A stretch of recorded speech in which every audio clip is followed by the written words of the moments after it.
L'examen du cadre juridique, l'examen et l'adoption du plan d'action du projet 2013. C'est le premier conseil d'administration de l'APIEX, qui est un établissement public à caractère industriel et commercial créé grâce à la volonté des plus hautes autorités de la République et qui a un rôle bien précis, c'est celui de mettre en place toutes les dispositions nécessaires pour promouvoir les exportateurs et les investissements auprès des pays étrangers, des investisseurs internationaux.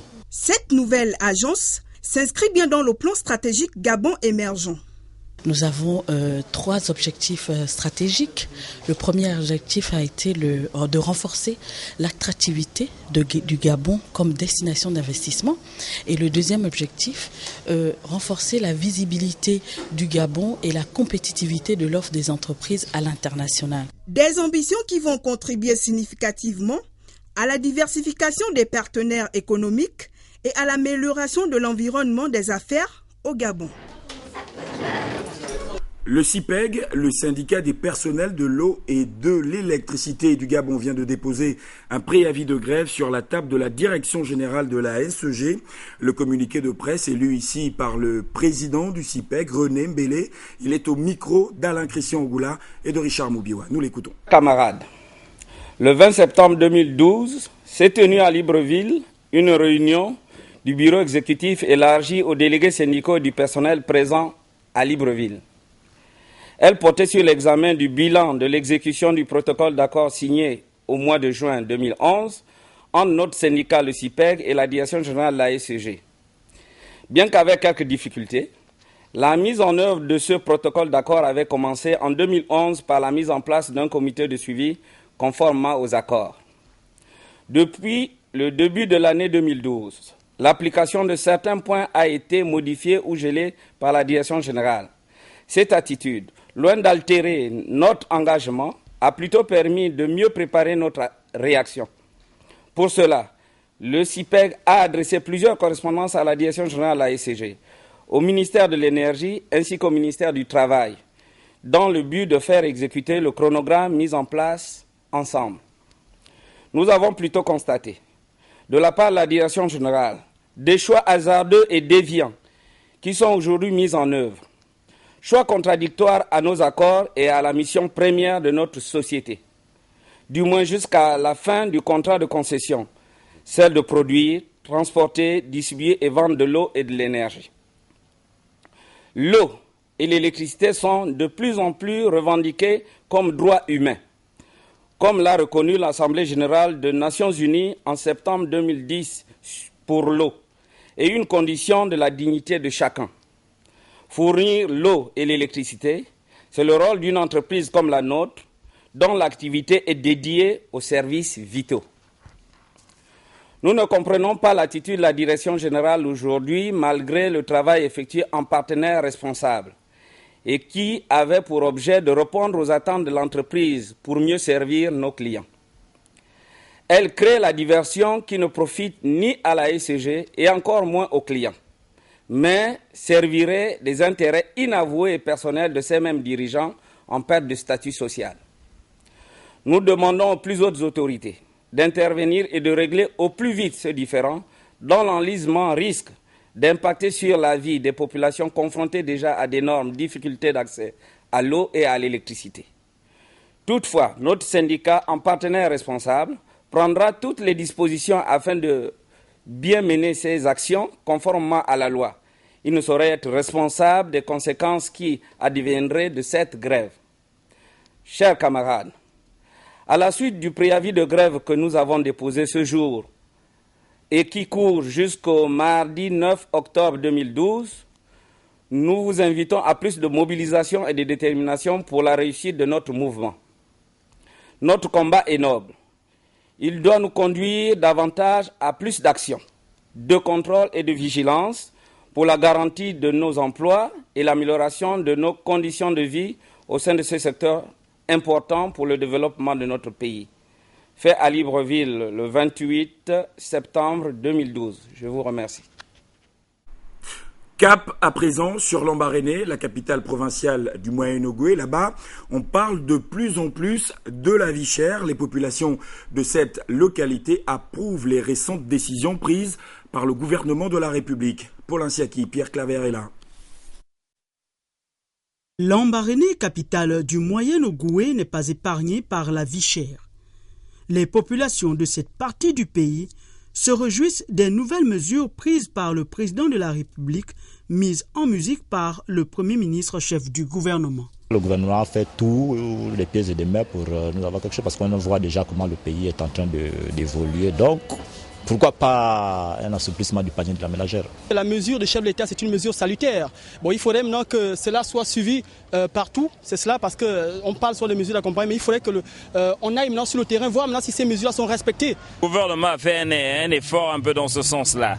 Mais maintenant, on espère un peu que ça va suivre parce que la réalité, c'est souvent des décisions qui sont prises, mais le suivi, on a toujours eu un problème de suivi. Parmi les multiples opérateurs économiques installés dans la ville du Grand Blanc, Ogooué Distribution met du sien pour appliquer les consignes des autorités gabonaises relatives à la question de l'allègement des ménages, particulièrement ceux des Migovéens. Nous ambitionnons d'aider le gouvernement dans la nouvelle donne qui est celle de baisser les prix sur l'étendue du territoire. Donc Ogooué affiche des prix qui vont dans le sens de l'allègement du panier de la ménagère. La population vient vers Ogooué pour trouver tout ce qu'ils peuvent trouver, quoi. La vigilance doit être de mise du côté des pouvoirs publics pour constater l'effectivité de l'exécution des mesures prises à cet effet pour le bien de tous. Paul Biyo-Gemba, le président du Conseil économique et social, quitte Libreville ce dimanche 37 septembre 2012 à destination de Rabat. Paul Biyo-Gemba va prendre part aux travaux du Bureau de l'Union des conseils économiques et sociaux et institutions similaires de la francophonie. 1949-2012, 63 ans très exactement que la République populaire de Chine accède à la souveraineté internationale. La célébration de l'événement à Libreville a vu la présence de nombreuses personnalités de notre pays. C'était à l'ambassade de Chine en présence de nos reporters Chris Lamaïnda et Aline Dila. Le jardin de l'esplanade de l'ambassade de Chine a permis à la communauté chinoise vivant dans notre pays de célébrer ensemble le 63e anniversaire de la fondation de la République populaire de Chine. Devant ses compatriotes et certaines personnalités gabonaises présents à la cérémonie, l'ambassadeur de Chine a parlé de la mise en application de la politique de réforme, de l'ouverture au monde de son pays il y a 30 ans comme atouts principaux du miracle chinois. Les 63 ans de la fondation de la Chine ont mis le pays sur la voie de la construction. Depuis plus de 35 ans, les relations sino-gabonaises ont évolué au bénéfice des deux États. Le Gabon est un pays ami, fidèle de la Chine. Et cela, nous avons eu des relations très amicales depuis plus de 4 décennies. Et ce qui a fait resserrer ces liens d'amitié, c'est bien sûr la coopération économique et la coopération dans les autres domaines, comme culturel, éducatif, sportif, un peu de tout. Et maintenant, le Gabon est en train d'appliquer son programme pour construire le Gabon émergent. Et nous trouvons qu'il y a encore beaucoup plus de domaines là où nous pouvons faire beaucoup de coopération efficace. Engagée sur le chemin du développement, la Chine entend apporter davantage son assistance au Gabon en matière d'infrastructure. C'est très important pour votre pays parce que c'est vraiment un point crucial pour le développement de l'économie. Maintenant, il y a des compagnies chinoises qui travaillent un peu partout au Gabon. Un autre domaine, je veux citer, c'est l'agriculture. C'est aussi très important pour la vie des Gabonais ordinaires. Un autre secteur, la culture. La culture, c'est un moyen très important qui permettrait au peuple de se connaître mieux. À la tête de l'ambassade depuis 5 mois, son Excellence Sun Jiwen a souhaité apporter sa part de contribution au rayonnement de la diplomatie entre la Chine et le Gabon. Une note Triste, dans cette édition d'information, la communauté gabonaise de Paris a rendu un dernier hommage à l'ancien ministre gabonais Jean-Pierre Mengouan, décédé dans la capitale française des suites d'une maladie. L'événement s'est déroulé en présence de l'ambassadeur du Gabon en France, Germain Goyo-Moussavou. Ils étaient nombreux ce mercredi à la paroisse protestante de Cergy en région parisienne à rendre un dernier hommage à Jean-Pierre Mengouan. Parents, amis et connaissances, mais aussi autorités gabonaises, représentées par son Excellence Germain Goyo-Moussavou, ambassadeur du Gabon en France, ont tenu à saluer l'exemplarité de cet homme d'État. Cet illustre fils du Gabon a été arraché à l'affection des siens le 22 septembre dernier. Ancien ministre de la République, il aura consacré sa vie au service de la nation. Jean-Pierre Mengouan Mungiema sera inhumé ce lundi à Agnan, dans la province de Logoué-Vindo.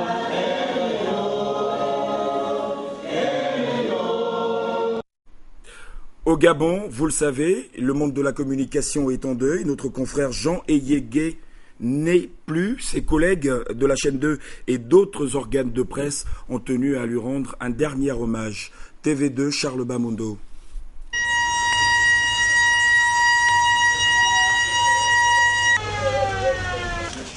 Ni les textes, ni les mots qui les composent, ni la tonalité du verbe, ni la magie de la parole, ni même le courage et la bravoure qui caractérisent les grands esprits, les grands hommes, ni rien ne saurait consoler véritablement, apaiser la douleur et la peine ressenties à la suite d'une telle rupture, demeurée éternellement mystérieuse.